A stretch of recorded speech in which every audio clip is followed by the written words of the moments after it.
Hello, magandang araw sa inyo mga kabisaya, mga idol dyan, mga shoutout pala sa ating mamahal na OFW. Kasawa ko andyan yun sa Saudi. Ngayon naman, papakita ko naman sa inyo yung bahay na ginawa ko sa nabiling lupa ng asawa ko. Tara, punta natin.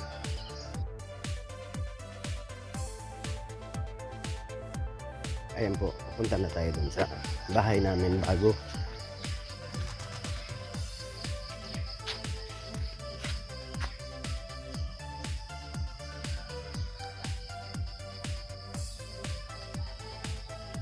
Yan.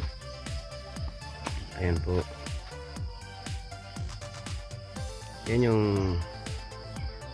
ginawa ko, pero hindi pa tapos yung sa kusina. Ayan.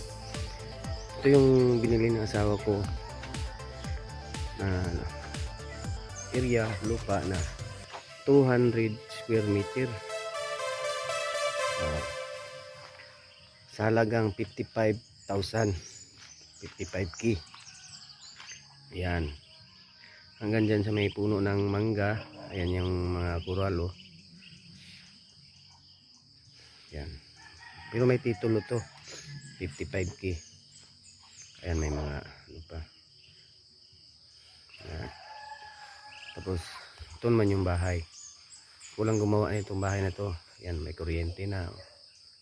Ayan. Hindi pa natatapos yung paggawa. Ayan yung septic tank na ginawa ko. Yun. Ayan o. Amakan lang siya.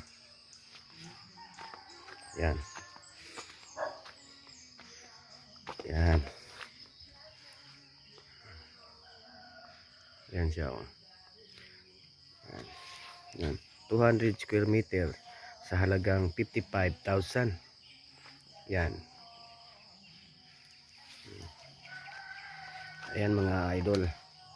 Ito yung nabili ng asawa ko na isang OFW. Yan, tsaka yan. Hanggang dyan yan.